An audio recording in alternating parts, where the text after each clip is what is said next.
Hey, welcome to Table Tennis Philosophy. I've got a question from Adam. He's asking what my opinion would be if should he stick with what he describes as cheap Chinese rubber and boost that, or would it be better to buy the more expensive stuff? Is it worth it? What's the best approach? All right, let me give you my background. I did play when people used speed glue, and it was a very different approach to things. A lot seemed to depend on how well you had glued your rubber, and when it was just right, it was great. If you could get your rubber glued perfectly, and you have to understand, speed glue acted like booster, but even more so. Put a layer of speed glue, and you could almost physically watch your rubber expand. And when it was just right, and you had the right amount of glue, and you got it on the perfect racket, it all worked pretty well. It was a tricky business, and it's not really any less tricky now with boosters. Some of the boosters last a week, some last a month, some claim to last more than that. But you're really dealing with a chemical reaction, essentially, that changes over time. And my opinion is rubber is temperamental enough, not to mention the ethics of using booster. I know I went to a tournament where it seemed like every single player there had boosted their Tenergy, and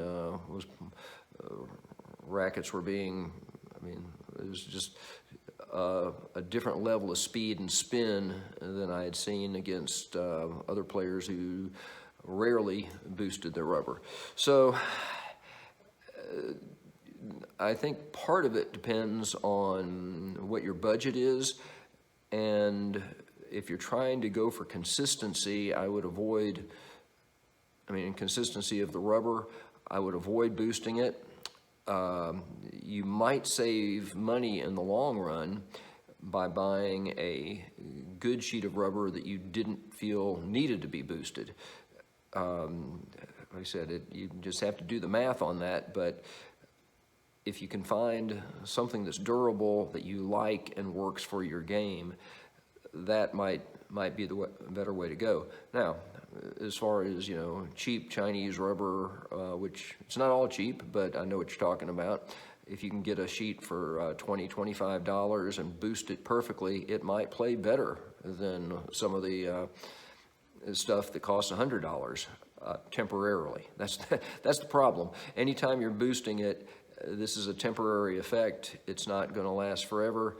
But if you're boosting rubber, you might do just as well boosting the cheap as you would the expensive. So that's not a real definitive answer, and the reason is because you're trying to put together, under normal circumstances, the right blade with the right sponge, with the right top sheet, which can be tough enough as far as, finding exactly what you want. If you add a booster into the equation, now you have four things that you have to get right, and the booster is something that wears off faster than rubber without booster. Do you feel like you'd be graduating to more expensive rubber, and is it worth it? It may very well be worth it if you feel like you don't have to go through the boosting process. I've got a backhand sheet of Hurricane right now, not boosted unless it was factory boosted. I don't see any real evidence of that. Pretty hard, durable stuff that took a little bit of time to get used to, but it may last quite a while, quite a bit longer than I normally keep rubber, because I change for all kinds of reasons. But there is some stuff that's very, very durable. I know people that have played with Tenergy, and yeah, they put out the $100 at the time, and they've been playing with it for a year and still playing very well with it. Now, is it playing as well as it did a year ago? It's playing differently, but they've adjusted slowly, so I don't know that their game has degraded at all because of the expensive rubber that doesn't play exactly like it did when it was brand new. So there's a lot of things to figure into that equation.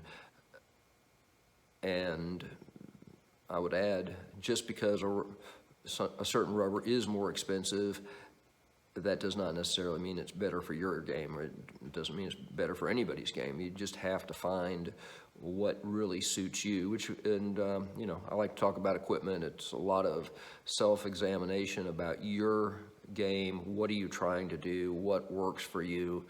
And if you're just looking for extra speed and spin, I guess get the, you know, really expensive speed, fast, spinny rubber, and then boost the hell out of it. There you go.